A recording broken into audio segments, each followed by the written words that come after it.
¿Alguna vez has sido invitada a hacer a Jesús Señor? Nancy DeMoss de Wolgemuth te ayuda a pensar en esta frase. Bueno, el hecho es que no hacemos a Jesús Señor. Él es Señor. Y la salvación es de por sí, intrínsecamente, acerca de venir bajo un nuevo señorío. Estás escuchando Aviva Nuestros Corazones con Nancy DeMoss de Wolgemuth en la voz de Patricia de Saladín.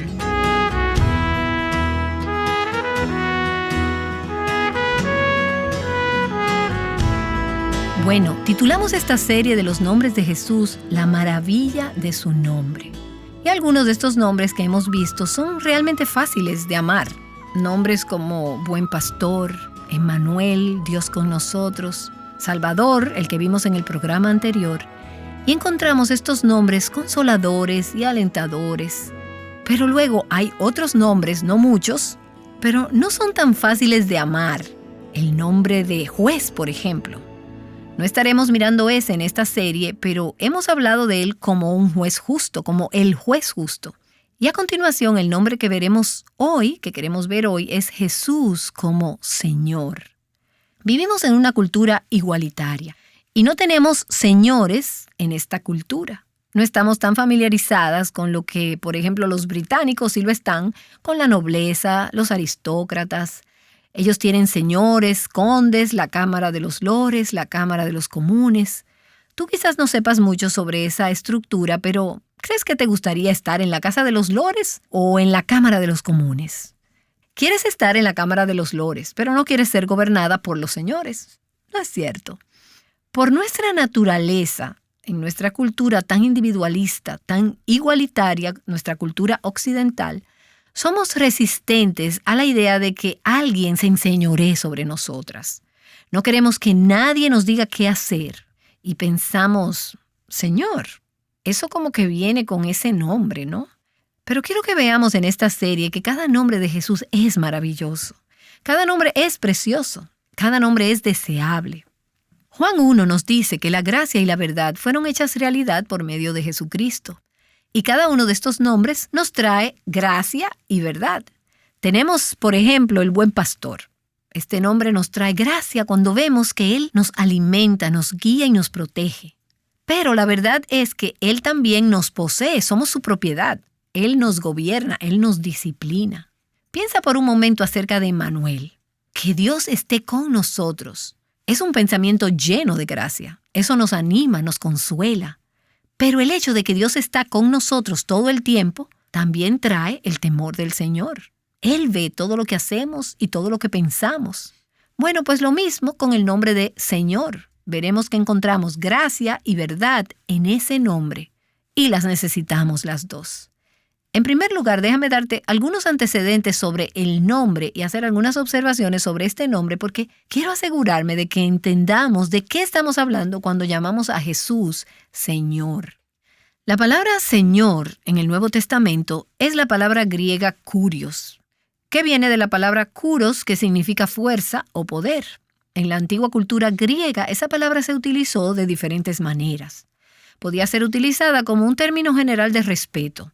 Como decir Señor en el día de hoy a alguien, solo un término respetuoso, kurios, Señor. Era también el título oficial de los emperadores romanos, kurios, el Señor del imperio. Y era un título dado a dioses griegos, kurios se les llamaba a menudo. Y la idea básica de este término en esa cultura es de uno que es superior, que es supremo, un ser soberano a quien una persona o una cosa pertenece, quien posee autoridad absoluta, propiedad y poder. Y es por eso que se atribuyó a los emperadores romanos y a los dioses griegos. Es un ser a quien se le debe lealtad absoluta y sumisión. Kurios, un ser absoluto que tiene el derecho de controlar, el derecho a decidir qué hacer con lo que posee y con lo que gobierna. Ahora, en la Escritura, esa palabra kurios a veces puede referirse a personas, usado en ese sentido menor de Señor como un término de respeto. A veces se refiere a Dios y a veces se refiere a Jesús. Y tienes que ver el contexto para determinar a quién se está refiriendo. Pero de nuevo tenemos que remontar este nombre al Antiguo Testamento. Cuando vemos cómo estos nombres de Jesús, una y otra vez, nos llevan de vuelta al Dios del Antiguo Testamento. En las escrituras hebreas, Dios es llamado Jehová o Adonai. Esos dos nombres se usan unas 9,000 veces en el Antiguo Testamento, Jehová y Adonai. Cuando el Antiguo Testamento, que fue escrito originalmente en hebreo, fue traducido al griego para que la gente de la época romana pudiera leerlo, la palabra kurios se utilizaba para estas palabras hebreas, Jehová o Adonai. Así que en el Antiguo Testamento griego, que las personas tenían en el tiempo de Jesús, vieron más de 9,000 veces esa palabra kurios, Dios es el Señor. Así que cuando venimos al Nuevo Testamento, kurios, Señor, es el título principal de Jesús. Jesús es mencionado con ese título con más frecuencia que cualquier otro título individual. De hecho, fue muy interesante para mí aprender, porque no lo habría imaginado, pero aprendí esto cuando estaba estudiando, que Jesús es llamado Salvador en el Nuevo Testamento menos de 20 veces, pero se refiere a Él como Señor aproximadamente 700 veces. Llamar kurios a Jesús era hacerle igual a Dios. Y la gente en la época de Jesús entendió eso. Cuando fue llamado el Señor, no solo Señor, sino el Señor, que esto era lo mismo que llamarle Dios. En los Evangelios Jesús no dudó en referirse a sí mismo como Señor.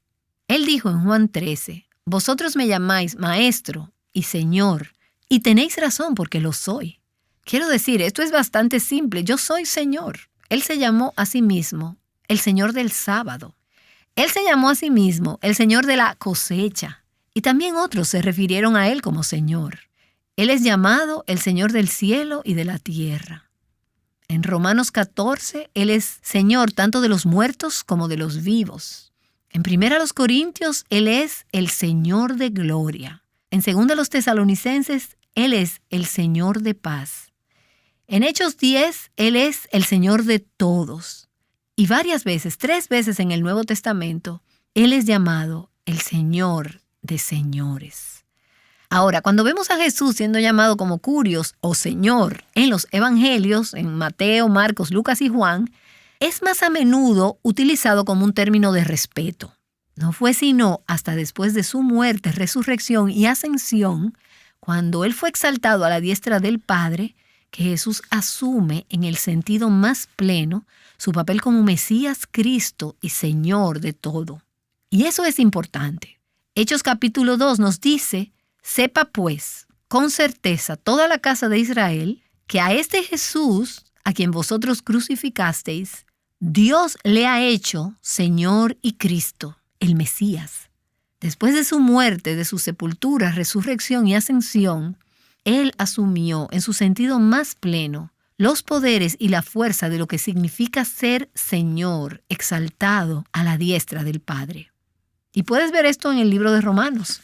Y que fue declarado Hijo de Dios con poder, conforme al Espíritu de Santidad, por la resurrección de entre los muertos, nuestro Señor Jesucristo. Para esto Cristo murió y resucitó, para ser Señor tanto de los muertos como de los vivos. De hecho, la primera persona registrada en el Nuevo Testamento que confesó a Jesús como Señor, y eso fue justo después de su resurrección, fue María Magdalena, cuando anunció a los discípulos, «He visto al Señor», en Juan capítulo 20, en el versículo 18. Ahora, esta palabra Señor era una de las palabras más importantes de la iglesia primitiva. Jesús es el Señor. Esto se convirtió en la confesión central de los primeros creyentes y creó rápidamente un problema y un conflicto con el Imperio Romano, porque el emperador era Señor, por lo menos así se pensaba. El emperador era supremo. El título oficial del emperador romano Domiciano fue Curios Kai Theos, que quería decir Señor y Dios.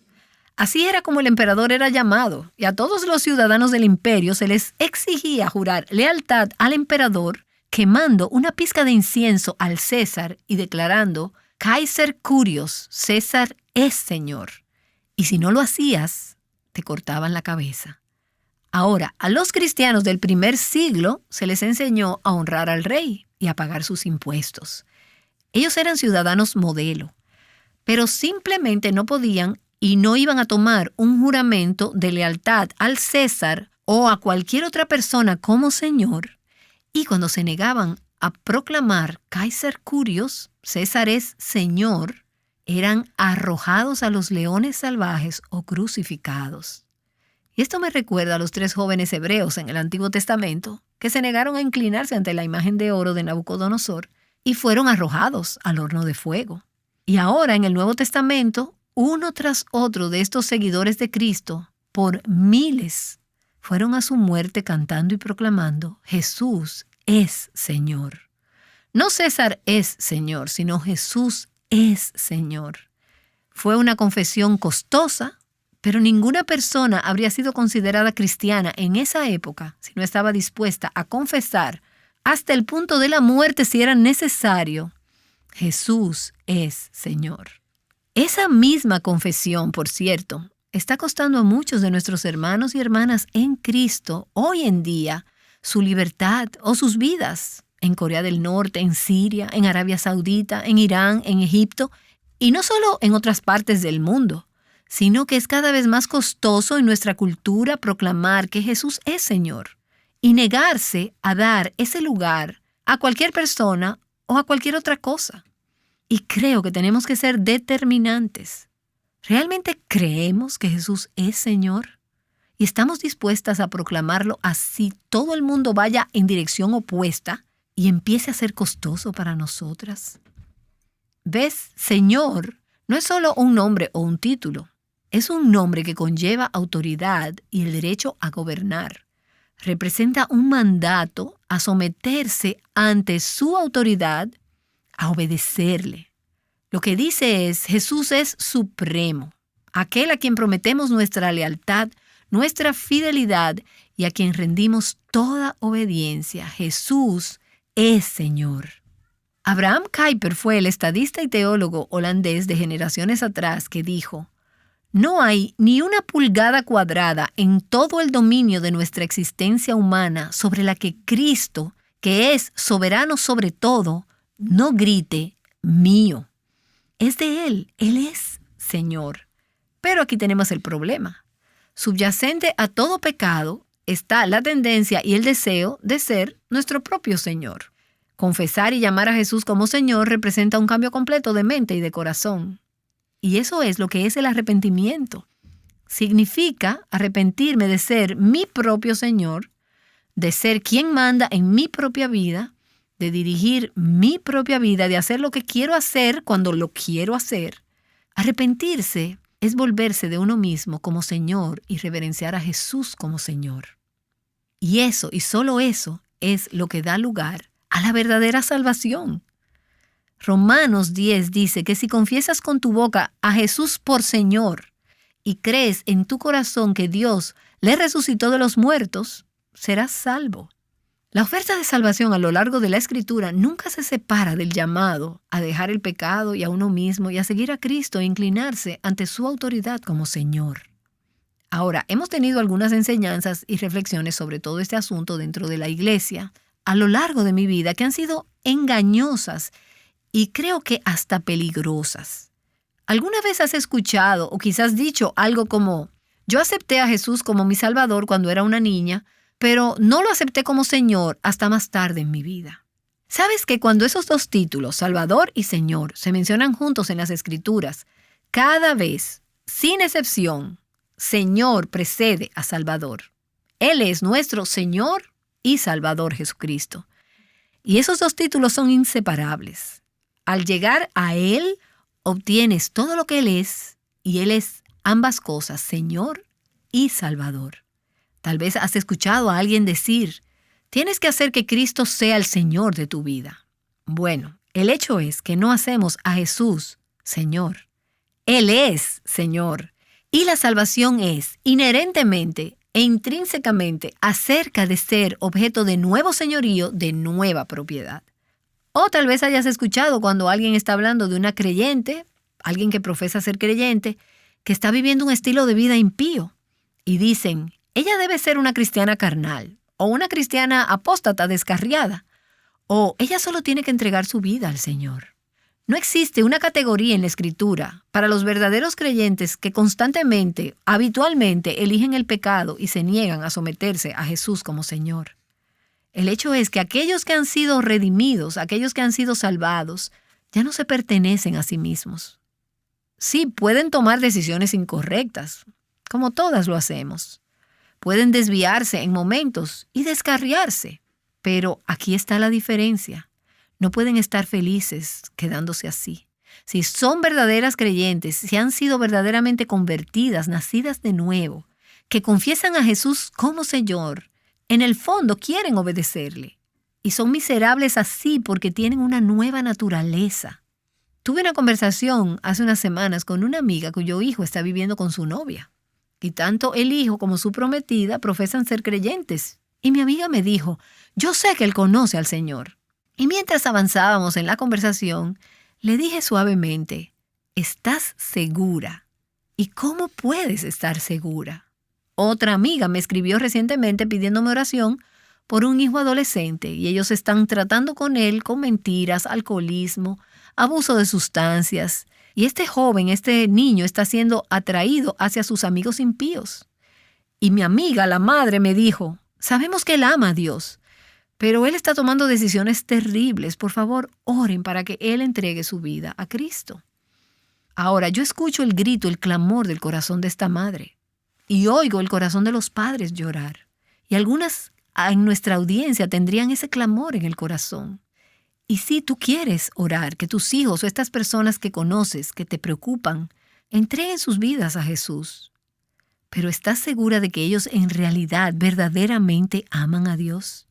Esta mamá está diciendo, sabemos que ama a Dios, pero él está tomando decisiones terribles. Ahora, yo no conozco el corazón de su hijo, y ella no conoce el corazón de su hijo. Pero aquí está la cosa.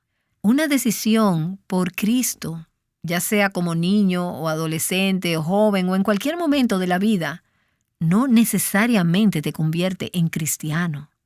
La persona que profesa ser cristiana puede incluso tener un tiempo, una fecha, un lugar, una ubicación.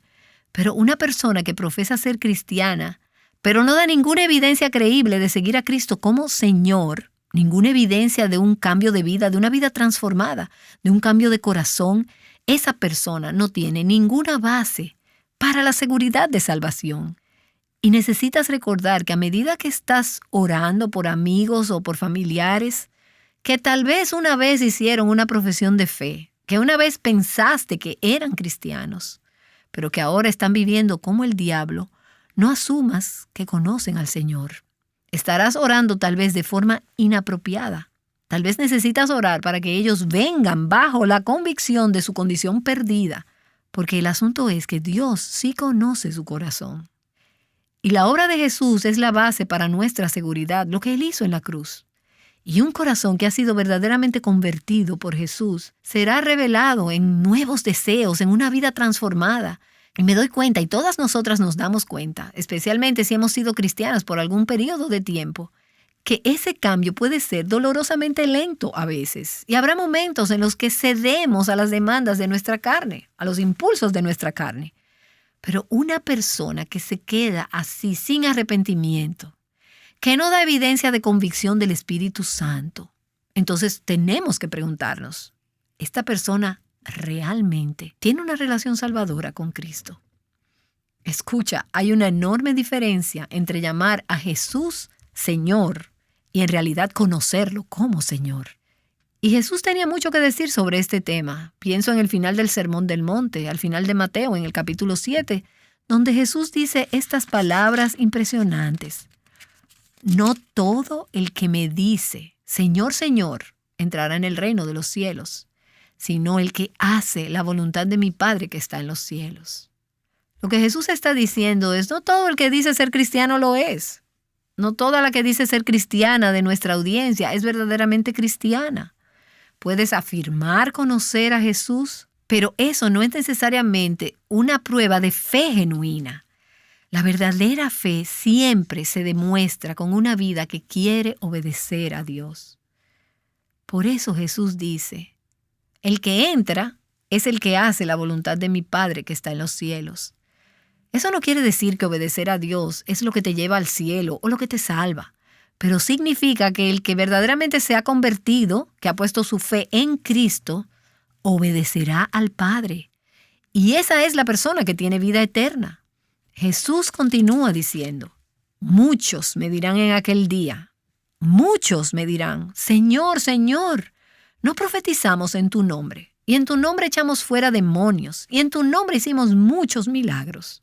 Éramos obreros cristianos. Y entonces les declararé, jamás os conocí. Apartaos de mí los que practicáis la iniquidad. Y hay un relato similar. En Mateo 7 es el Sermón del Monte. En Lucas 6 tenemos el Sermón del Valle, donde Jesús dice algo similar. Él dice, ¿por qué me llamáis Señor, Señor, y no hacéis lo que yo digo? ¿Ves? Llamarlo Señor y honrarlo y obedecerlo como Señor son dos cosas muy diferentes. En ambos sermones, en el Sermón del Monte y en el Sermón del Valle, después de que Jesús habló sobre esto de llamarlo Señor, en ambos casos, Él continúa relatando una parábola sobre dos formas diferentes en que la gente responde a su palabra. Y Él dice, hay aquellos que escuchan mis palabras y las hacen. Estos son los que me llaman Señor y demuestran que lo que dicen es verdad obedeciéndome. Y Él dijo, esta gente es como un hombre prudente que edificó su casa sobre la roca. Esa casa se mantuvo firme durante las tormentas. Y creo que las tormentas ahí son una imagen del juicio final. Ese hogar duró. Esa casa se mantuvo firme porque era una casa que estaba construida en Jesús, que era verdaderamente el Señor de la vida de esa persona. Y entonces Jesús dice, están aquellos que escuchan mis palabras y no las hacen. Estas personas también lo llaman Señor, pero estas personas están simplemente hablando de la boca hacia afuera y viven de una manera que es contraria a su palabra. Y Jesús dijo, estas personas son como un hombre insensato que edificó su casa sobre la arena y las tormentas vinieron, las mismas tormentas, el juicio de Dios al final de la era. Y esa casa se cayó y grande fue su ruina. ¿Qué clase de persona eres tú? Lo llamas Señor. Eso es bueno, pero hay dos clases de personas que lo llaman Señor. Aquellos que evidencian que Él realmente es su Señor y los que aún son su propio Señor o tratan de serlo. Qué tonto es que seas tu propio Señor, porque Jesús es Señor. Y un día toda rodilla se doblará y toda lengua confesará que Jesucristo es Señor. No puedes llamarlo Señor y decir no. Si tú lo llamas Señor, solo puedes decir sí, Señor. Y es por eso que una y otra vez aquí en Aviva Nuestros Corazones y a través del movimiento Mujer Verdadera estamos llamando a las mujeres a ondear esa bandera blanca de rendición y a decir sí, Señor. Si este es tu corazón, dilo conmigo. Sí, Señor. Hemos dicho que este nombre tiene verdad y gracia atadas a Él. La verdad es que Él es supremo, Él es soberano, Él es el dueño a quien le debemos toda lealtad y obediencia. No somos nuestras, le pertenecemos a Él.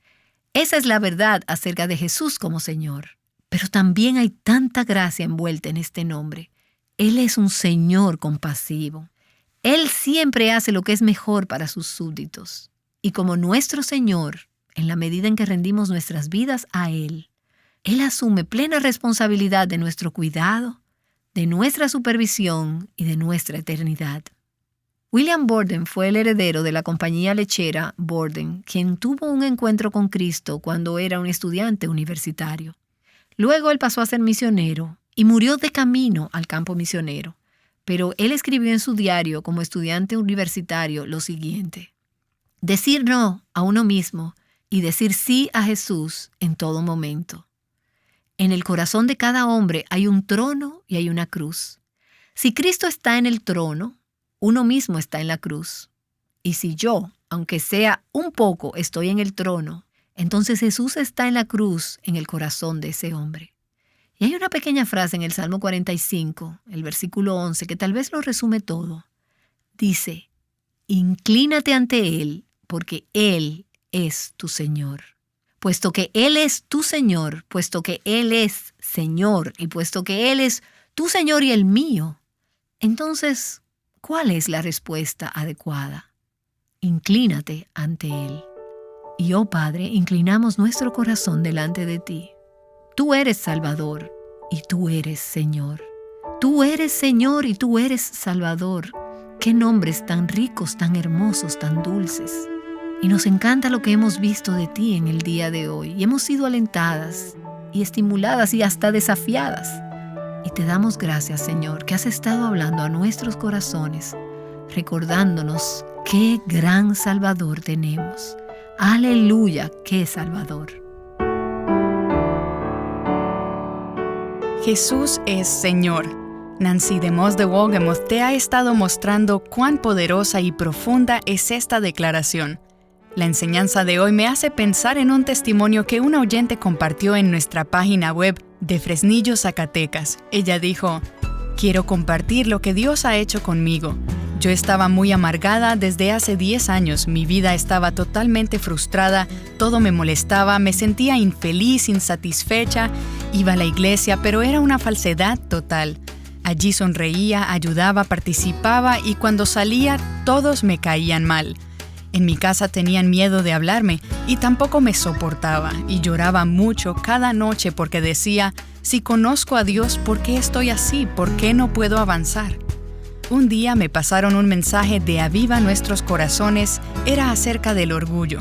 Lo escuché y Dios por su gracia tocó mi corazón. Pude darme cuenta de mi pecado contra Él, de lo orgullosa que había sido y no solo eso, sino que era una falsa, una religiosa. Solo de oídas había oído de Él. No sabía qué hacer, me sentía mal, condenada, quería morirme. Pero vino a mi mente el versículo que dice que si nos acercamos a Él, Él no nos rechaza ni condena. Y eso hice. Fui a Él con un corazón verdaderamente arrepentido, confesé mi pecado y por primera vez experimenté el perdón de Dios. Desde ese momento Dios ha cambiado mi vida. Gracias a Dios por este ministerio, por cada persona que es parte de esto. Bendiciones. Si nos escuchas hoy por primera vez, no es tarde para entregarle tu vida a Cristo y reconocerlo como Señor. Si nos escuchas por un tiempo, pero hay un área de tu vida donde no quieres rendirte a Él, confiésale tu pecado y encuentra libertad en Él. Y si eres un oyente regular y ya tienes una relación personal con Jesús, ¿orarías para que muchas más mujeres reconozcan a Jesús como su Señor y tengan vida eterna? Podemos llegar a mujeres alrededor del mundo gracias al apoyo de nuestras oyentes, tanto en oración como con sus recursos. Si ya contribuyes con tu diezmo en tu iglesia local y Dios te ha bendecido de manera que puedes apoyar otros ministerios, ¿considerarías ofrendar para Aviva Nuestros Corazones? Como agradecimiento por tu ofrenda, la cual nos ayuda a mantenernos en el aire y producir recursos en español, te enviaremos un recurso que será de gran bendición para ti. Aquí está Nancy para contarte un poco mejor de qué se trata. Al hablar de ser una mujer verdadera, ¿en qué piensas? Este concepto tiene implícito muchas ideas. Nuestro equipo ha escrito un recurso que te ayudará a entenderlo y a vivirlo. Se trata del libro titulado Mujer Verdadera, el diseño de Dios para ti. Aprenderás a vivir en dependencia de Dios y a glorificarle en cada etapa de tu vida. Gracias, Nancy. Al apoyar a Aviva Nuestros Corazones con una ofrenda de cualquier monto, de modo que podamos seguir produciendo estos programas y otros recursos, te enviaremos el libro Mujer Verdadera, el maravilloso diseño de Dios para ti. Para donar en línea visita avivanuestroscorazones.com. Los envíos están disponibles para Estados Unidos y Canadá. Bien, no podrías vivir si tu cabeza estuviera desconectada de tu cuerpo. Eso es sentido común. Pero en el cuerpo de Cristo olvidamos muy rápida y fácilmente que debemos estar conectadas a Jesús, la cabeza del cuerpo. Nancy te explicará más acerca de esto mañana. Regresa a Aviva Nuestros Corazones.